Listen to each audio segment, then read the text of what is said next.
The pendulum swings. It swung in the direction of super-tight regulation of the nation's banks during, and immediately after, the financial crisis of 2008. And now it is swinging in the opposite direction.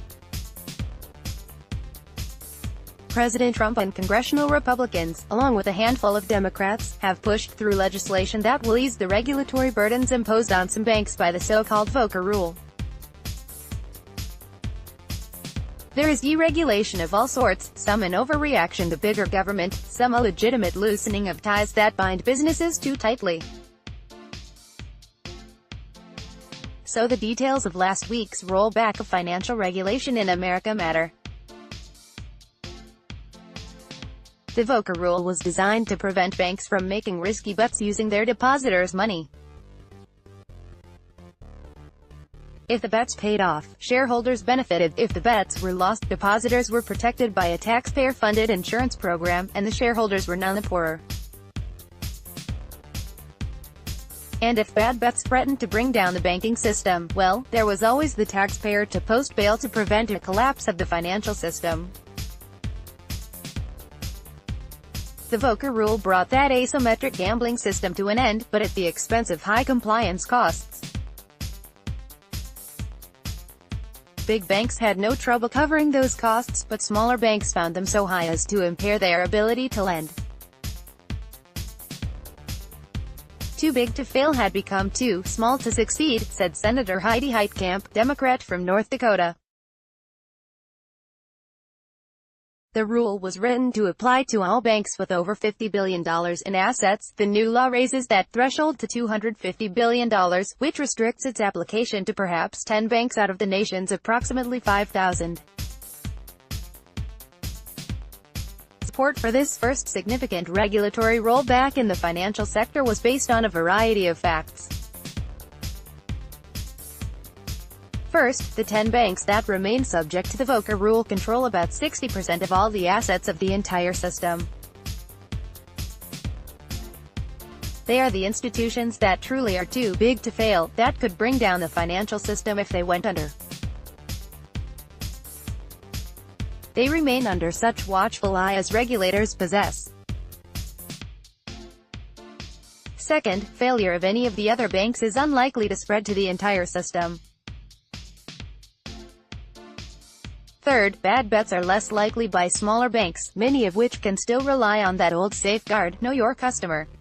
Finally, since the rule was enacted, small banks have been losing market share to their bigger competitors, and the losers believe it is because regulation has played into the hands of the regulated, who can afford its costs. Most important, the world has changed since the collapse of Lehman Brothers had the global financial system heading for disaster. Banks are healthier. The industry's earnings are at an all-time high. Net income in the first quarter of this year rose 27% from the same period last year, to a record $56 billion.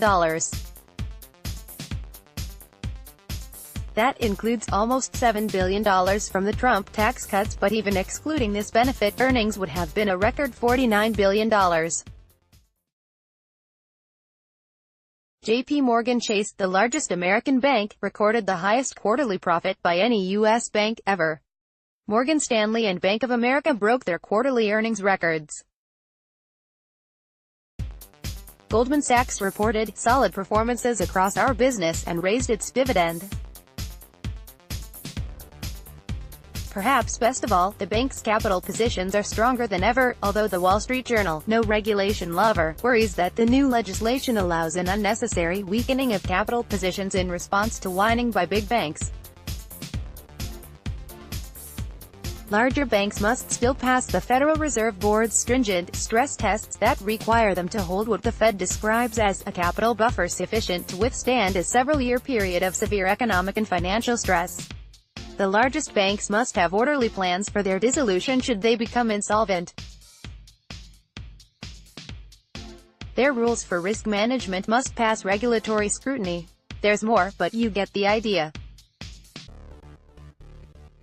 Neither regulators nor politicians have forgotten the lessons of the last crisis, when bankers permitted dicey mortgages to be bundled into even dicier securities, and then sold them to investors who believed the AAA ratings lavished on these securities by rating agencies whose fees depended on the deals going through.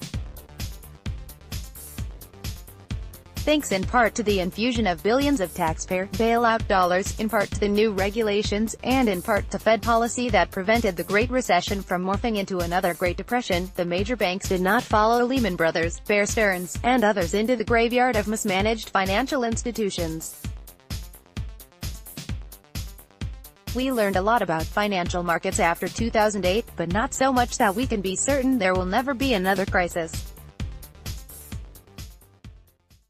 After all, policy is based first on models no better than the historic data on which they rely, and on numerous assumptions by the model builder.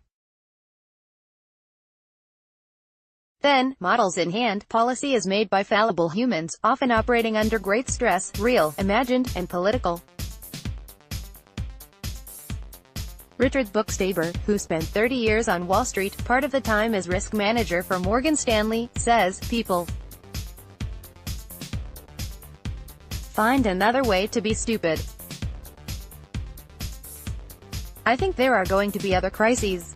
Just as the only way to avoid traffic accidents is to outlaw automobiles, the only way to avoid another financial crisis is to end the use of money and credit, reverting to barter. So we have to devise regulatory tools that balance our need to minimize crises with our need for adequate credit to finance economic growth."